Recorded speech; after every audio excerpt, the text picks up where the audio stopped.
Though rock and metal may clash and clamor, humans cannot live without soil and water. Harmost Cassador. These were the words spoken between Harmost Cassador and Boethius. From the devoted follower to the ambitious tyrant, water and soil serve as the essential connection between humans and the natural world, highlighting the dependence on these resources for survival and well-being.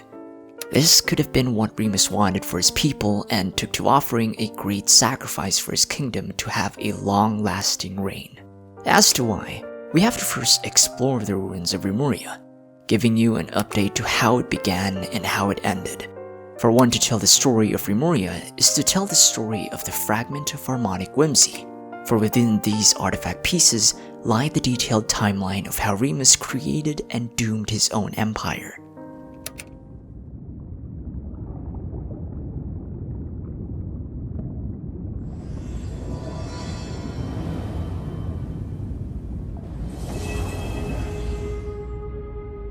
Our story begins, as you might have guessed it, with Remus. Long ago, he once stood as the great Sebastus, but for now, only his will remains in these halls. Roaming deep below the town of Petrichor, here stands the ancient labyrinth of Domus Aurea, Latin for the Golden House. Here it states, this palace was fashioned from a giant ship. It was designed to be a titanic instrument on which the symphony was to be played. As mentioned from our last video, we weren't sure where Remus came from, and according to the sources at that point, it states that, from legend, Remus came to this land after being inspired by divine revelation. But with the latest set released, it discloses a lot of connection with him and the region of Sumeru. In Remus's past, he used to live somewhere in the Sumeru desert. In the artifact piece, it states that he was a singer of the Oasis, most likely referring to his expertise in music and arts. We're not entirely sure if Remus was the leader of his old home, but it states that Remus knew and possibly met King Deshret. However, they knew one another not as friends, but as rivals. When King Deshret conquered Remus's home, Remus refused to serve under him and instead escaped to the high seas on which Fontaine now stands. Hoping to meet his death in that place, he stumbled upon a lost city along the way, a city described to be as old as the earth, likely to have been one of the numerous cities of the unified civilization built during Phanes' reign. You could say that this gives a similar situation with Orobashi, where he also discovered a lost city within Enkanomiya and established himself as its new ruler. In Remus's case, within this old city, he encountered a golden bee, said to be an envoy of the Irminsul, and was dedicated to protecting one of the Irminsul branches near it. It had an original form, but due to its strength weakened throughout the years, it became that of a golden bee. Stumbling upon this golden bee, it was a prophet named Sibylla, and in this meeting, she gives Remus an offer that is too difficult to refuse, an offer to build a new kingdom, a new home far from the reach of King Deshret. But there was a complication with this offer. Sibylla warned him that while this kingdom would come to fruition, it would meet a disastrous end and sink beneath the seas. This is the cycle of fate in Fontaine, the woven future, the law of Fortuna. Driven by his desire for a new home, Remus accepted Sibylla's offer, despite his kingdom's foretold end. And so it was through the guidance of Sibylla that Remus arrived in Meropis, modern-day Fontaine, using a golden ship that was formed from one of Irminsul's branches. From this, we learned that it wasn't divine order that drove Remus to Fontaine, but instead for survival, longing for a new home after he was driven out. To not be confused with the use of Fortuna. While Fortuna appears to be the term for the cycle of destruction, it is also the name for Remus's golden ship, which I believe serves as a metaphor of how Remus sails towards his own death as he navigates throughout the high seas. So as Remus sailed across Fontaine with his ship, the Fortuna, it seems that his reign rapidly expanded throughout the high seas. In cementing his arrival, Remus constructed a high tower, inviting the natives to come join his kingdom. He taught them his mastery of music, and this became the highlight of his future empire. To be a singer of the Oasis, this must have been why Remus brought in the concept of music and melody into his future kingdom. As for those who refused to join him, they were conquered by Remus's forces. Reading the book La Chanson de Irenaeus, we learn of different tribes, one where Boethius came from. Eventually, these tribes fell and came under Remuria's rule. And as the empire expanded, the high seas were unified, which in turn came to a golden age. Since then, the empire was named Remuria and made huge progress towards peace. This progress of him having a new kingdom, however, did not bring Remus satisfaction, as he was still troubled by its future. Despite being an outsider, casted out from Sumeru, Remus loved his new home and cherished its success towards a unified nation full of music and harmony. Knowing what he lost and endured back in Sumeru, he strived towards making plans in preventing Remuria's prophecy. This was verified when we read the fragment of Harmonic Whimsy, where it states, "All this to bring about justice and salvation. All this the final delusion of the Sebastus, who could not bring himself to abandon the people." This reminds me of Orobashi, as both gods seem to exhibit the same type of affection for their new people, despite coming from foreign regions. It certainly says a lot about their character, and in the case of Remus, he refuses to let his new home be lost to fate. But for Remuria to have a chance to survive, he heeded advice from Sibylla, who, despite her warnings, told him to arrange a meeting with Egeria. By this time, Egeria had already committed the original sin, which allowed the Oceanids to attain humanoid bodies. Imprisoned by Celestial within the Primordial Sea, Egeria was guarded by a dragon prince named Scylla. So Remus decided to visit the Primordial Sea and consult with Egeria. Stated in the Grand Jape of the Turning of Fate, by the time Remus arrived, he and Scylla fought for 30 days until eventually both parties were exhausted.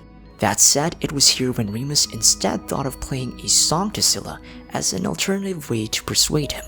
I guess Scylla thought that for Remus to hold out this long, there must have been a reason for his visit, and so Scylla allowed Remus to Egeria's prison. When Remus finally met with Egeria, he learned numerous secrets such as how her original sin sealed the inescapable cycle of Fontaine's repeated destruction. I believe it was at this moment when Remus saw that the upcoming disaster was inevitable and was about to leave the Primordial Sea empty-handed. Ending the conversation between Egeria, Remus decides to return, but before he leaves, Egeria gives him a drop of primordial water. With this, Remus plans to mix it with an immortal stone in creating a golden ichor. I believe this golden ichor is the essence of pure dewdrop with its golden luster, and stating a dense and pure solution, derived and refined from drops of the vast primordial sea. The ancient god king once believed it would bring eternal life and infinite wisdom. It was in this insoluble substance that gave light to his idea of giving his people bodies made of marble and bronze, golems as he names them. As he leaves, Scylla decides to join Remus's cause, wanting to see him uphold this promise to Egeria as well as helping him secure Remuria's survival.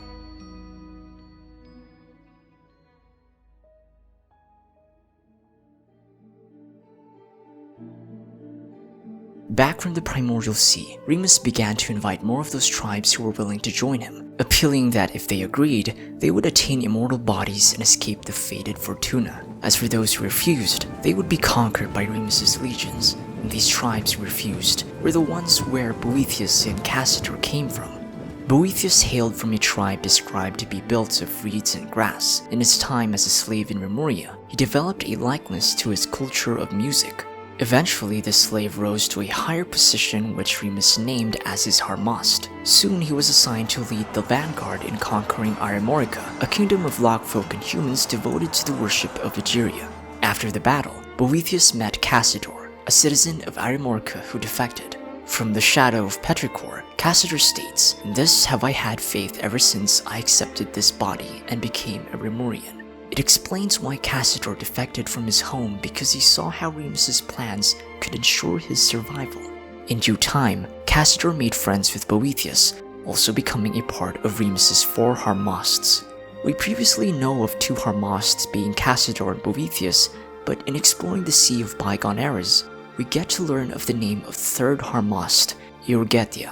From the ancient engraving, it states, "May your melody find peace, kind-hearted Eorgetia, my colleague, my friend, my sister." And it was written by Cassidor. We still have no clue to the 4th Harmost, and it seems curious to me why they haven't disclosed their name. I think this is locked behind another secret we have yet to find in Remuria.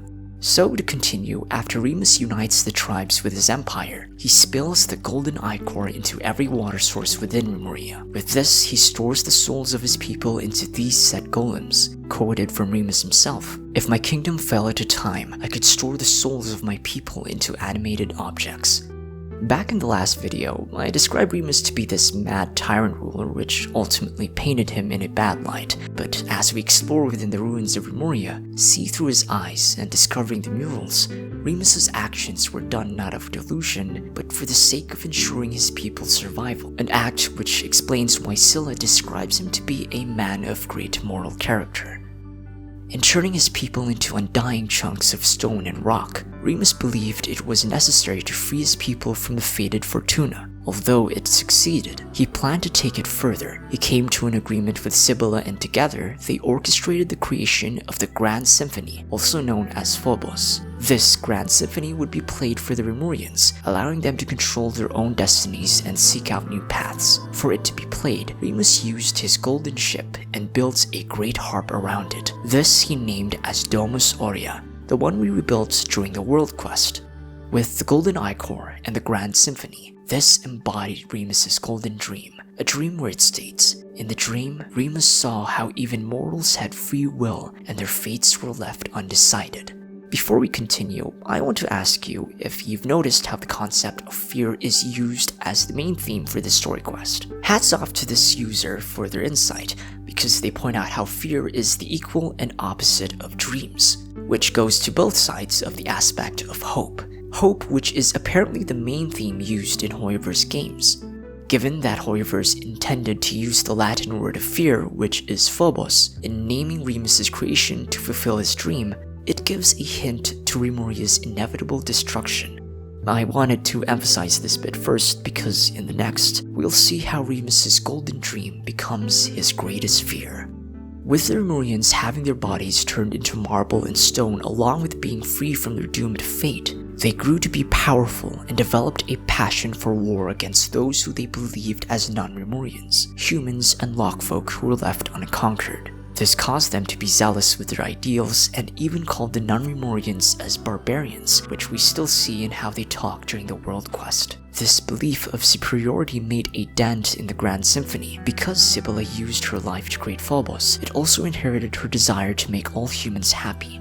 But for it to make humans happy, Phobos developed a sentient mind and adopted the Remurians' self-centered beliefs and violent desires. Boethius, who shared the same hate towards non-Remurians, was devoured by the Phobos, turning him to its minion, carrying out its will. Missing the point of why Remus created the Grand Symphony, most of the Remurians waged war on the other unconquered tribes, while others were lost and sought guidance, both exhibiting how humans can be too violent or too ignorant when given too much freedom. Soon, Remus saw how his creation of Phobos turned his people into a violent race, leading to unnecessary deaths, becoming a great injustice within his empire. It soon became his greatest fear, as he dislikes the idea of violence. With this, Remus planned for a requiem, a way to undo his creation. He first separates Cassador from the Golden Symphony, letting him act on his free will and not succumbing to its violent desire, attempting to persuade some Remurians to abandon it. Remus also conspires with Scylla in carrying out the Requiem, a melody that would destroy the Great Symphony, with Remus sacrificing his life to ensure its destruction. With the Great Symphony destroyed, it would allow the Remurians to be free from Phobos while returning them to their mortal bodies. In this next step of his plan, he discloses this information with Cassador to prevent arousing suspicion.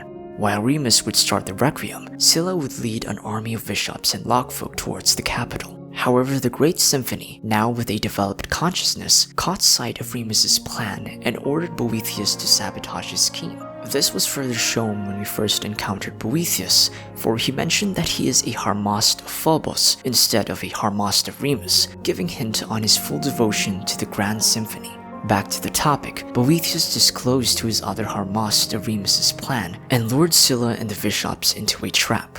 While I believe that the Harmast Eugetia died in this encounter, it was because while doing the World Quest, it revealed that her bones were used as the foundation in sealing Scylla. After this, Remus met with Phobos, residing within Boethius' body, ordering him to cease all wars towards the non-Remurians. This was seen as a betrayal by Phobos and took to dethroning him as Imperator. However, Remus released the power of the Requiem, causing Remuria to be destroyed with the raging waves. With Scylla sealed and no one to control the unstoppable waves, Remuria met its end, sinking in the sea of bygone eras. In his final words, he states, "Please grant them eternal rest, and may the light ever shine upon them." In the present day, while Remuria sank beneath the seas, it left a cultural legacy towards the next civilization guided by Egeria. Their musical notes and scores laid the foundation for Fontaine's passion for arts, as well as the construction of aqueducts for a mode of transportation. As for Remus, his story was that of a tragic one. His promise to Egeria in their first meeting failed, and he was unable to see how his creation paved the way to its fate. While the Grand Symphony was his hope for peace, it became the opposite, as he feared its continued existence and took his life to save the rest of Fontaine, which was the only way he could uphold justice. After its destruction, Cassador and other Remurians survived and migrated to Egeria's new civilization. With their bodies restored to their mortal forms, they propagated with Fontainians, leaving descendants to further preserve the legacy of Remuria. One of these descendants was Este, whose ancestor followed Cassador a long time ago. Now, as we arrive in Petrichor, the will of the Great Symphony has also survived, scheming for Remuria to return. It uses Boethius' body to continue its will, as he will serve as the new Imperator once Remuria is restored. But with Cassador's help, we free Scylla from his prison and prevent Phobos from returning. There was a lot that was revealed during this world quest, and I want to explain the timeline of events further for those who are still left confused. Starting with the dream we had by the start of the quest, we began to see through Remus's eyes. In his dream, it showed two separate occasions, one where we were conversing with Cassador, and the other with Scylla. In the first one, that was before the Grand Symphony's creation, as it was implied by Cassador how it would bring great peace for the whole of Meropes, Remurians and non-Remurians alike. As for the second one, it was during the time when the Grand Symphony gained sentience and turned Remurians into a violent race, as implied by Scylla when he states that the symphony has brought neither justice nor happiness, but instead has become the source of all sin. Now, there was this line from Boethius where he mentioned that Remus bent the knee to the savages and odious dragons. I think this was because Boethius still believed that Remus betrayed Remuria and allowed Scylla to besiege the capital. But knowing what really happened, it wasn't the case, as it was part of Remus's plan to release the Requiem. Speaking more of Boethius, if you've explored the Caesarian Palace, there was this bishop named Cineas, who we will begin to fight. It seems that Boethius imprisoned this bishop, and up until we released it, has been there for thousands of years. As for the next, I believe most players were curious to how Scylla looked before he turned into a slug-like creature. There was a line from the book La Chanson de Aeneas where it states, "I am to lead her blessed army to destroy the white dragon and the grand city, and to cleanse their bodies with their own blood." Because we learned how Scylla was allied with Remus all along, this excerpt from Aeneas describes how Scylla had a white draconic form. Because Remuria was based on ancient Rome, if we take this into account, Scylla could have looked like one of these pictures shown, which were depictions taken from numerous ruins across Italy and France. If you guys have more insights about this, let me know in the comments below. It's also worth mentioning how Remus meant a big part of Scylla's memory. It was further proved when Scylla shared how he believes that Remus's will still remains within the ruins of Remuria, and chooses to stay alongside his dead friends' remains, even after being freed from his prison. Scylla also mentions how the remains of Remus allowed for the sustenance of the creatures that are currently living among Remurian's ruins. As a fun tidbit, if you've managed to complete the sheet music within Remuria, it translates into this. Huge thanks to this user for the translation. This was the melody used when we were swimming with Scylla attempting to enter Domus Aurea. Also, if you haven't yet noticed, the stairs inside Domus Aurea exhibits piano tiles. Another is how in the final scene, it somewhat looks like a deck of a ship, given that Domus Aurea was built around Remus's ship of Fortuna. To add to that, there was one explanation why in the book The Rise and Decline of Remuria, there is a specific mention of the city of Gurubad, which was strange because out of all the nations to be mentioned, it was Gurubad. Before this, we thought it was just to indicate that Remuria was established after the fall of Gurubad, but now it was because Remus was from Sumeru. It's also a minor detail, but if we spell Remus backward, it turns to Sumer, inspired by the earliest known civilization in history. Well, I hope you enjoyed these tidbits of info I wanted to share. As for my personal thoughts as I play the quest, it's still funny to me how a statue and a cat are exchanging banters, but I guess that's the amusement that Genshin's story has to offer. It's also funny how there was this scene where the Hydro-infused traveler tries to fight the golems. It's a surprise because I haven't even upgraded his talents and built him as a character, so what damage could my bubbles even do to these massive enemies? Also, compared to the dragons we met in Mondstadt, Liyue, Inazuma, and Sumeru, the dragons in Fontaine such as Novalet and Scylla are much friendlier and even witty as one might call them. So overall, this quest was an experience, and I love how Genshin has included Greek inspirations for Enkanomiya and now Roman inspirations for Remuria. I noticed as well that Boethius's body is made out of marble, a vital material used by ancient Romans to build their massive temples and villas, which actually stood the test of time as we can see in modern-day Rome. I also love how they reused the mechanics such as the music gameplay in Windbloom and the Sumeru mechanic in Scylla's. One complaint I only have for this quest is that they could have added voice lines, which could add more interest for players to finish it. And with that, this marks the end of the video. And if you want to know more, especially about the stories of Irenaeus, I recommend you to watch our video. In consideration to the clarifications made in this video, my name is Clementine, and I hope you enjoyed it. Thank you for watching, and give a like if you enjoyed this. As always, see you again in the next video.